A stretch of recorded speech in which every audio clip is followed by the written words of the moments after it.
This is Rummy's Corner.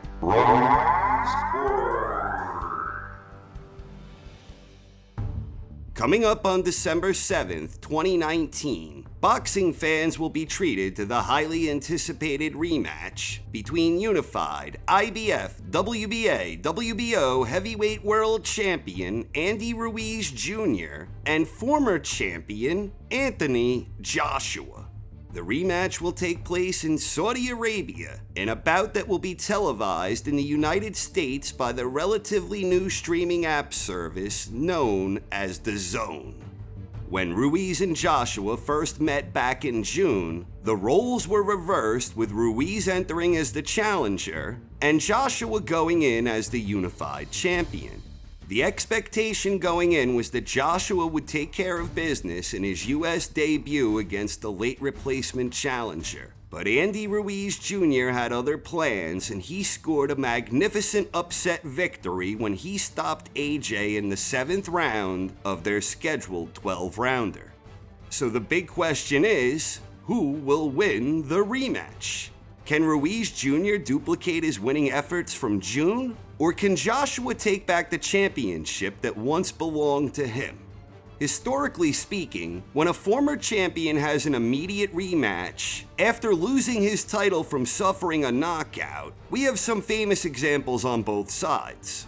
Historical situations that favor Joshua include the examples of Floyd Patterson versus Ingemar Johansson, and also Lennox Lewis versus Hasim Rahman.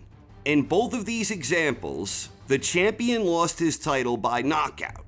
Floyd Patterson lost the heavyweight world championship when he suffered a 3rd-round stoppage loss at the hands of Ingemar Johansson back in June 1959. Patterson reclaimed the title a year later in an immediate rematch when he scored a 5th-round knockout against Johansson. Lennox Lewis lost a unified WBC IBF heavyweight championship when he suffered a 5th-round stoppage loss against Hasim Rahman in April 2001.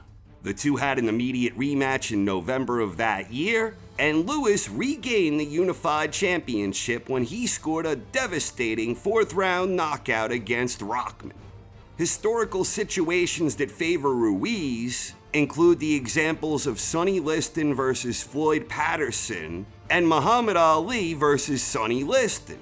Patterson lost the heavyweight championship by brutal 1st-round knockout in September 1962, and when the two had an immediate rematch the following July, Liston once again stopped Patterson by 1st-round knockout. When Sonny Liston surrendered the heavyweight championship to Muhammad Ali in February 1964, the official verdict was a 6th-round stoppage for Ali.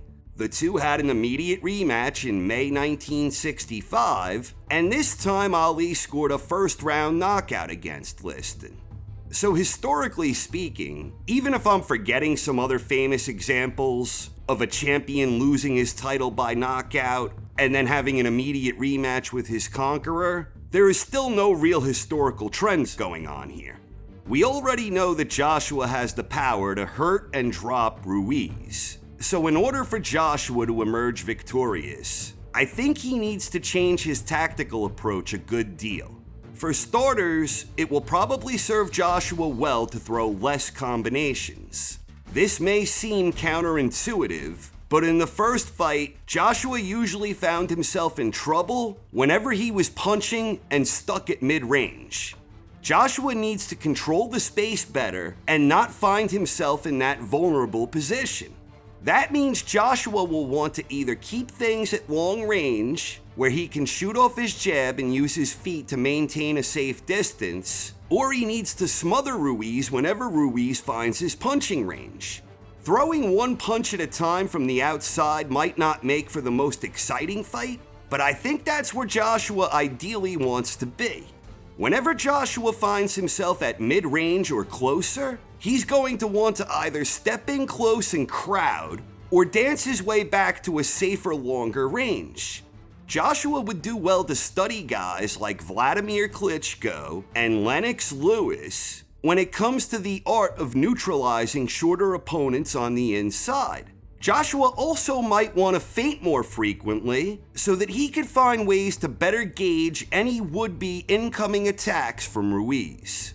We also already know that Ruiz has the power to hurt and drop Anthony Joshua.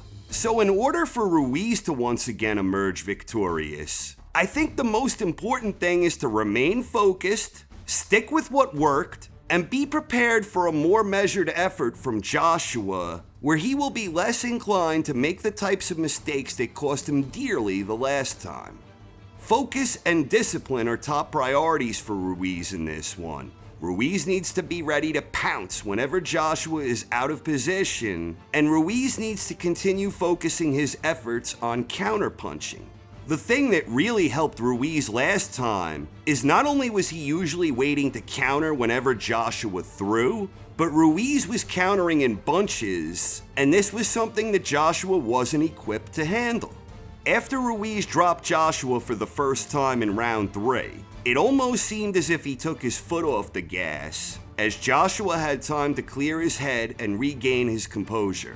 But Ruiz, in actuality, was really being disciplined and fighting smart, as he stuck with the game plan and never overextended. Ruiz would also serve himself well if he continues investing downstairs whenever the opportunity presents itself. Beyond all of that, I think Ruiz should be prepared to fight whenever AJ tries to smother him inside, because Joshua has not perfected this art. Ruiz may be able to find some big openings if Joshua isn't careful when implementing the type of smothering tactics that should benefit him if properly implemented. At the end of the day, I honestly believe that based on what we saw back in June, the styles favor Ruiz here. That's not to say that I think it's impossible for Joshua to win. Far from it. I think Joshua is skilled enough, strong enough, and smart enough that he might well reclaim the titles that once belonged to him. All it will take is one well-placed, well-timed punch from AJ.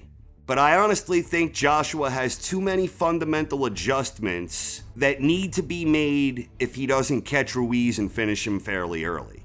Additionally, I also believe that Ruiz has a lot more room for error than does Joshua.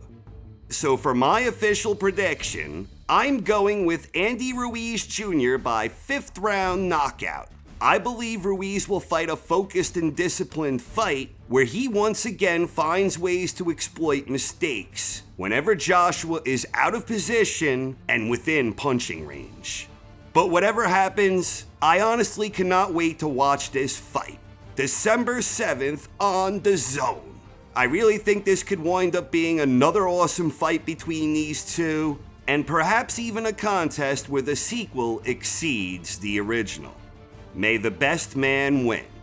So who do you think will win the highly anticipated December 7th rematch between Andy Ruiz Jr. and Anthony Joshua? Please share your thoughts in the comments section.